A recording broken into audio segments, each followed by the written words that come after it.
here again, chef on a budget. I've got more people coming over tonight. So one of my guests, being my father-in-law, his favourite thing in the world pretty much is beef and Guinness pie. I know I've done a lot of sort of braised stuff lately, but it is cold, so it's kind of the weather for it. All right, so beef and Guinness pie, here's the ingredients.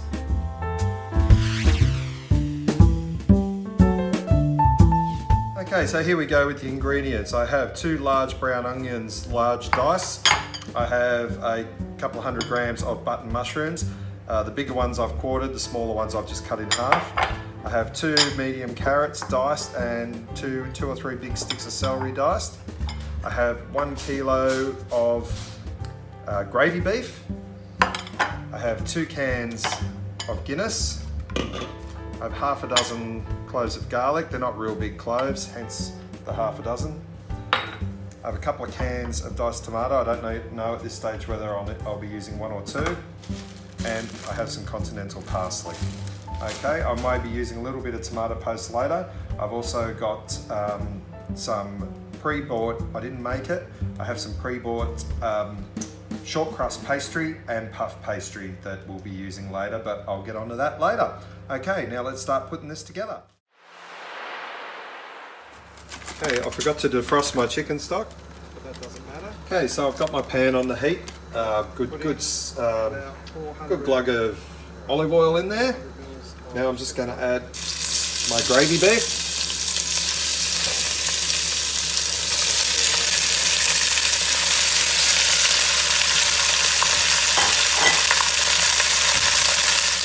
I'm starting to get a bit of colour on it.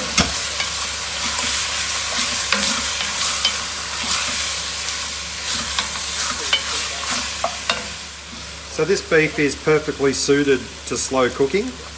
If you were to use another cut of beef, say a rump or a sirloin, it would have the opposite effect. The longer you cooked it for, the tougher it would get. So you want to use a secondary cut like gravy beef. And it's beautiful. It just needs a good long slow cook to break it all down and make it nice and tender. So now in with the onions, the mushrooms, the carrot and the celery,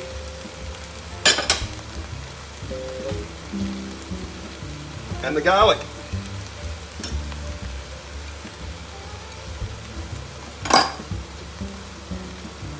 Okay, so give that a good stir in.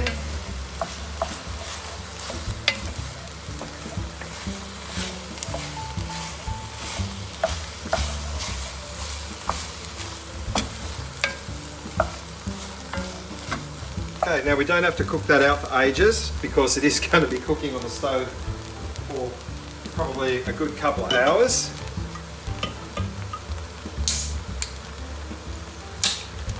So now I'm going to add my Guinness.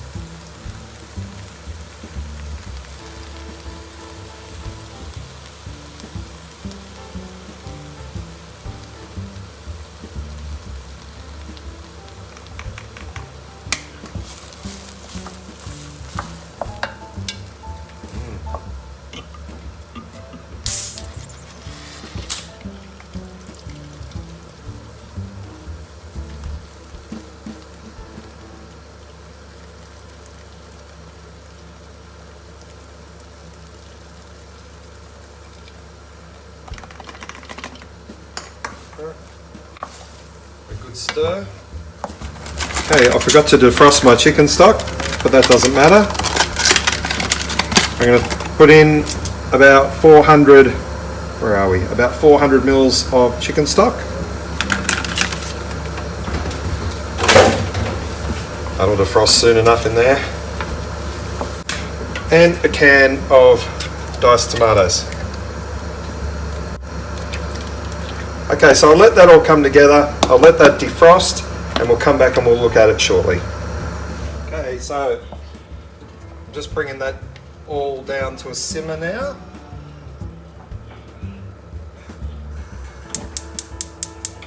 Turn it down really low, and I've just gone out to my garden and picked some thyme and tied it together with a bit of braided fishing line, and I'm just going to drop that in. and I can pull that out at the end.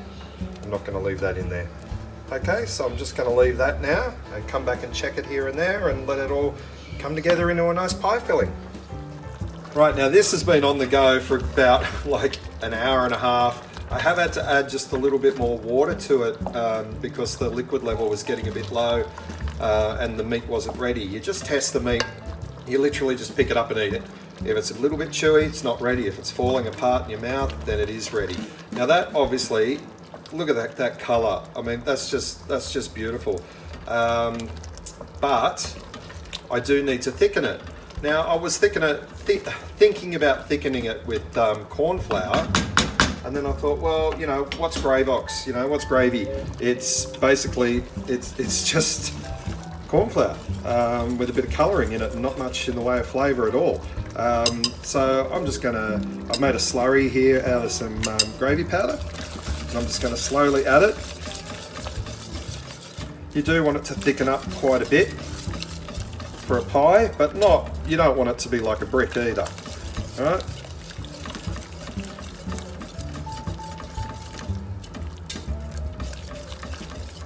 I'm sorry if you can hear that thumping bass in the background. I have a neighbour who thinks it's really funny to play his music extremely loud. He thinks it upsets us, but I really don't care.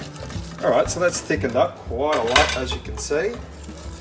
I've whisked that. Now it might have broken up a bit of the veg by whisking, but you know what? Doesn't matter. Okay, so now I'm just gonna look how thick that is. Oh, yum. Now I've taken out my bay leaves and my thyme.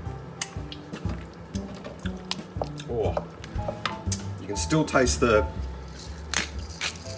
really still taste the Guinness. It might have a very slight bitter flavour to it. I'm just adding some pepper at the moment.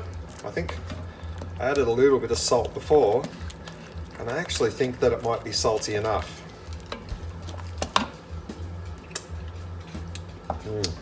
Delicious. Okay, I'm just going to add, I've just decided, I'm going to turn the heat off, and I've just decided to add, you know, like half a cup or so, a sprinkling of peas. I love peas. You probably noticed I use them in like everything I make. Well, not everything, but look at that. That's delicious. So what I'm going to do now is I'm going to empty that into a tray to cool down, and then once it's cold, I'll turn my oven on and I'll think about cooking the pastry, and we'll get to that step very soon.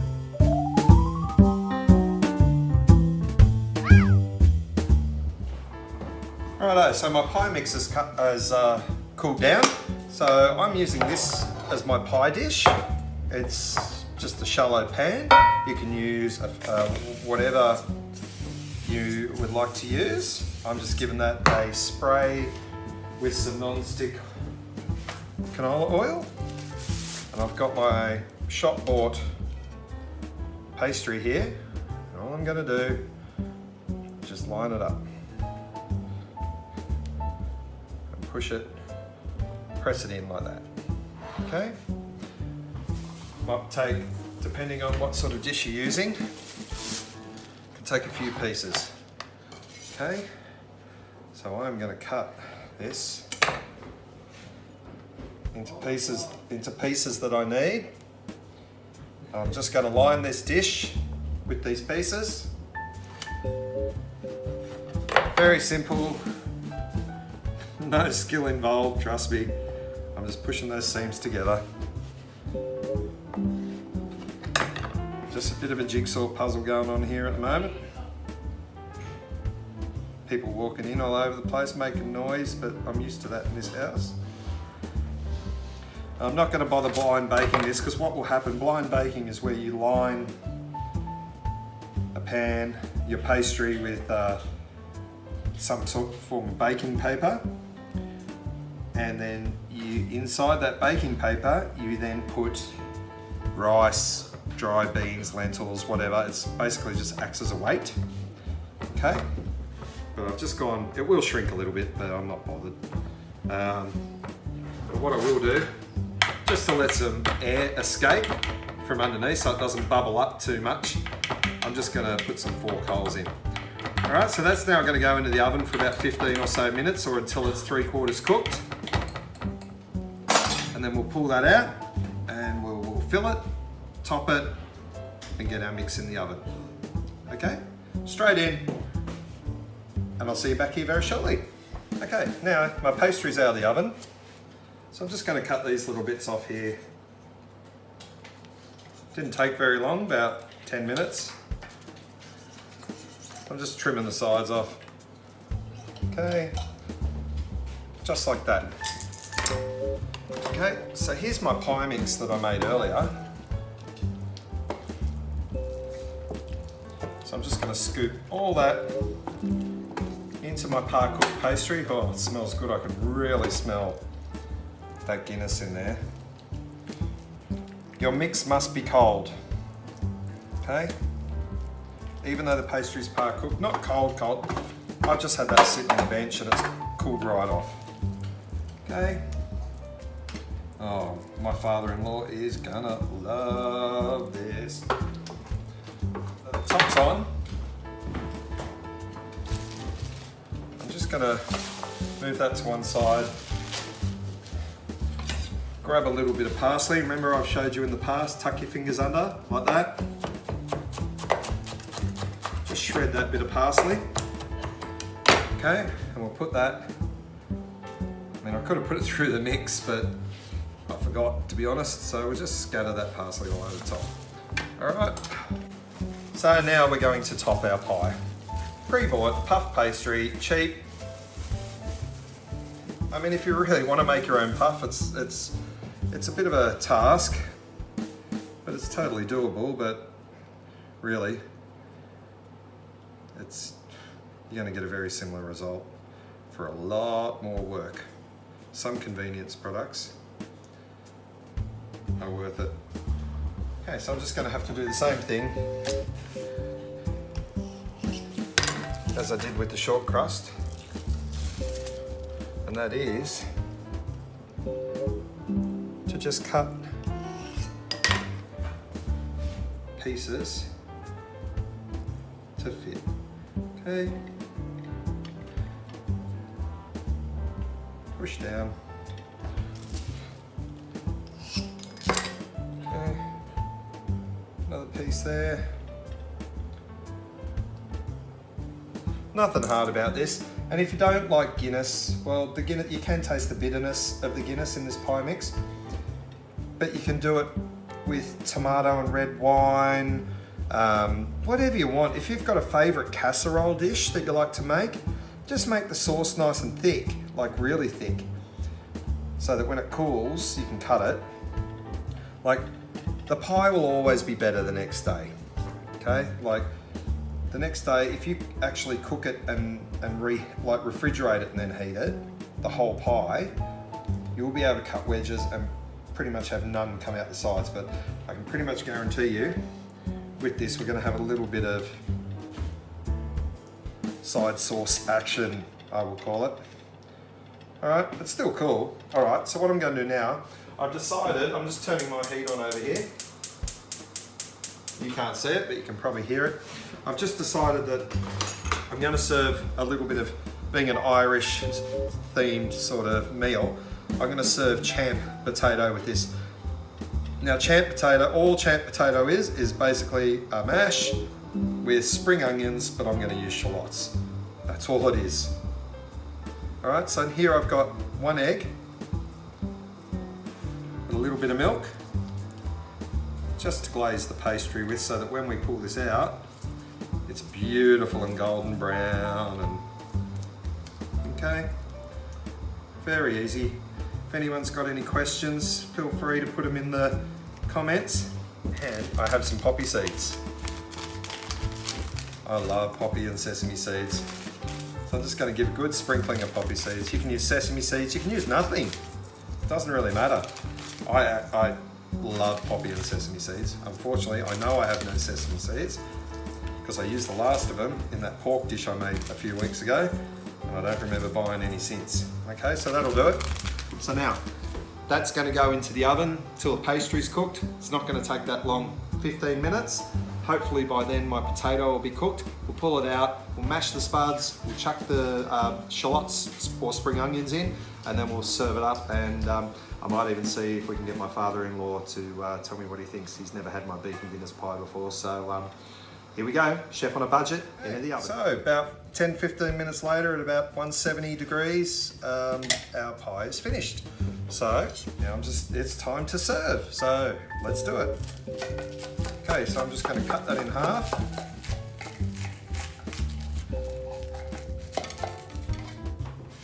Half again.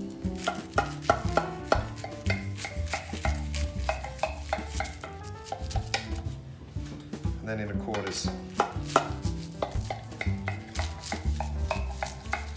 So that'll give you 8 portions in total, obviously.